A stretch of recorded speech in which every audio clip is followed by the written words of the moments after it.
Welcome to American Outlaws Tube, where every week we will bring you stories of some of the most daring criminals this country has seen. Don't forget to like and subscribe.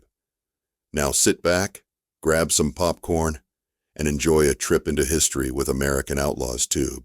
In a time of upheaval and uncertainty, when a nation struggled to heal its wounds from the Civil War, one name came to symbolize rebellion, defiance, and bloodshed: Jesse James. Was he a hero of the South, a cold-blooded killer, or simply a man shaped by the violence of his time? Jesse Woodson James was born on September 5, 1847, in the heart of Missouri. The son of a Baptist preacher, his early years were shaped by hard work and the turbulent politics of a nation on the brink of war.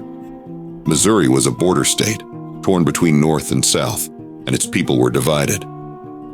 These divisions would leave a mark on Jesse that he would carry for the rest of his life. When Jesse was just 3 years old, his father left for California, hoping to strike it rich in the gold rush. He never returned, leaving Jesse's mother, Zerelda, to raise her children alone. This early abandonment taught Jesse the harsh realities of survival. But it was the Civil War that truly forged Jesse James into the man he would become. Missouri became a battleground for guerrilla warfare, and Jesse joined William Quantrill's Raiders, a Confederate-aligned band of guerrillas infamous for their brutality. It was here, amidst the bloodshed and chaos, that Jesse learned the art of violence.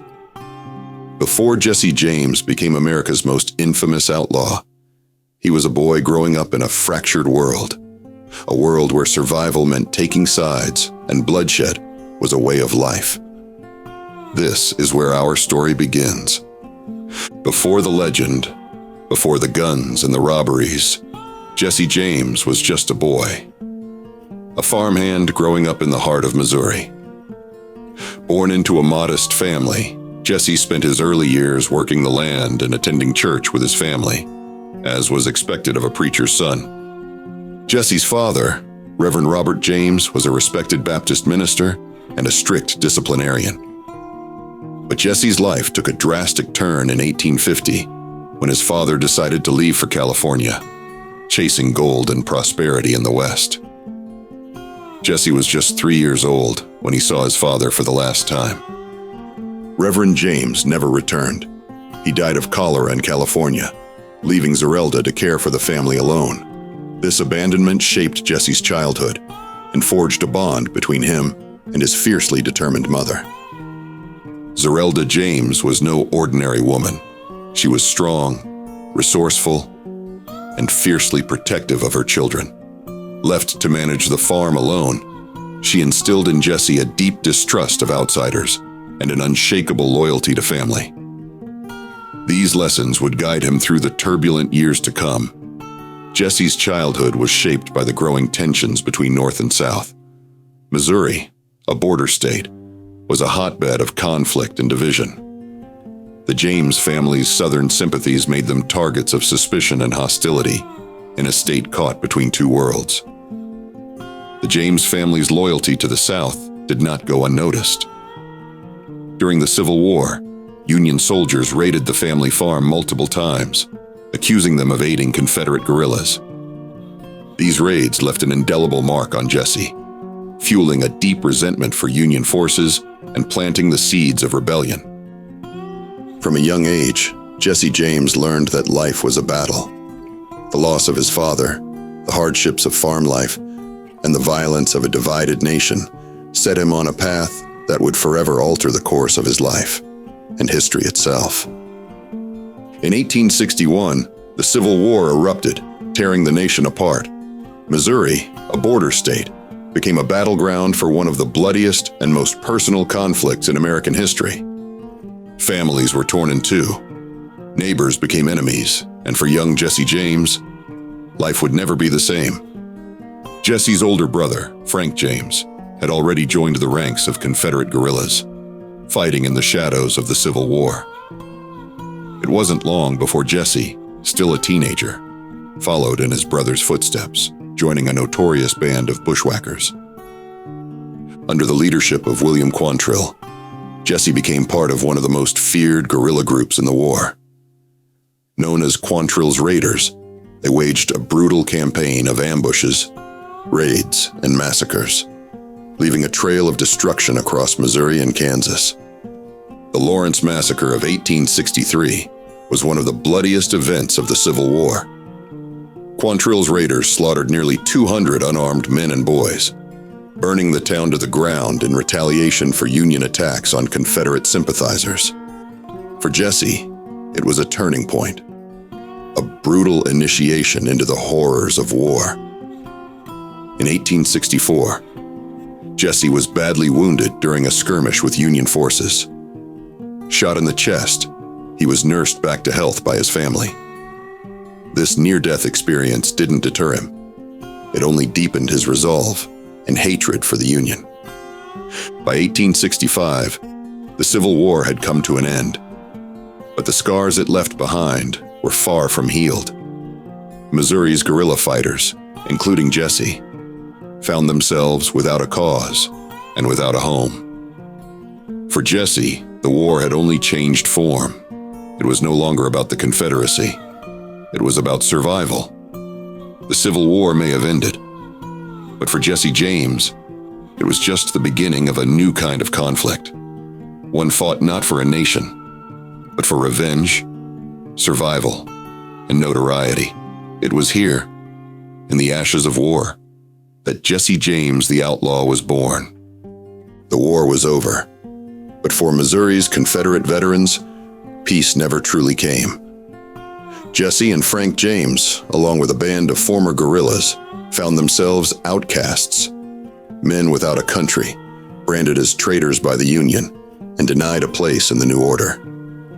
With no farms left to return to, no amnesty offered, and no future in the ruins of war, they turned to the only skill they had left: violence. The Clay County Savings Association was a prime target. It was the first chartered bank west of the Mississippi and held large sums of federal funds deposited by local Unionists. To Jesse and his gang, this wasn't just a robbery. It was revenge. On the morning of February 13th, 1866, Jesse and his men rode into Liberty, posing as harmless travelers. No one suspected that these former Confederate soldiers were about to pull off what would be remembered as America's first daylight bank robbery. 3 men casually step inside the bank, tipping their hats to the cashier. Jesse and Frank James stand near the entrance, surveying the room. A third man, Cole Younger, strolls toward the counter. Without warning, Jesse pulls his revolver and levels it at cashier Wymore's head. The room freezes. The bank clerks stiffen, their pens halting mid-scratch. Calm but cold, he says, "Hands up, gentlemen. This ain't a withdrawal, it's a transfer." The clerks, stunned, make no move to resist. One man hesitates, but a sharp click from Frank's cocked pistol stops him cold. Frank states firmly, "Move slow, and you'll see tomorrow." The bank safe is already open, an unexpected stroke of luck. Inside, stacks of federal notes, saw and bags of gold coins glisten in the dim light. Jesse steps forward, scooping handfuls into a burlap sack. Just as the outlaws turn to leave, one of the bank clerks, a young man no older than 18, lunges for a pistol hidden under the counter. Jesse doesn't hesitate. A shot rings out, echoing through the small bank. The young clerk collapses, clutching his chest, gasping for air as blood seeps into the wooden floor. Outside, their accomplices hear the gunfire and immediately begin firing their pistols into the air, creating panic in the streets. Horses rear up, women scream, and shopkeepers duck for cover. The gang mounts their horses as the town erupts into chaos. Within minutes, the outlaws disappeared into the countryside, leaving behind a town in shock.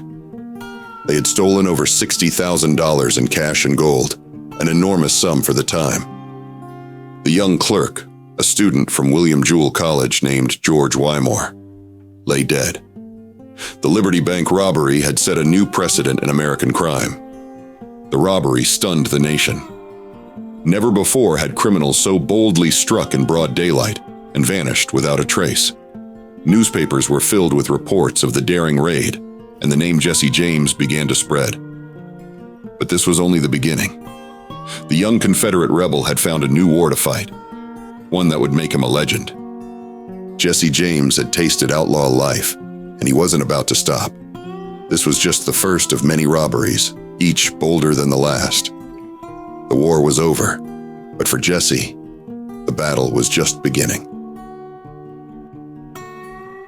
Next episode, we dive into the rise of the James Younger Gang and their notorious, murderous, and bold crimes.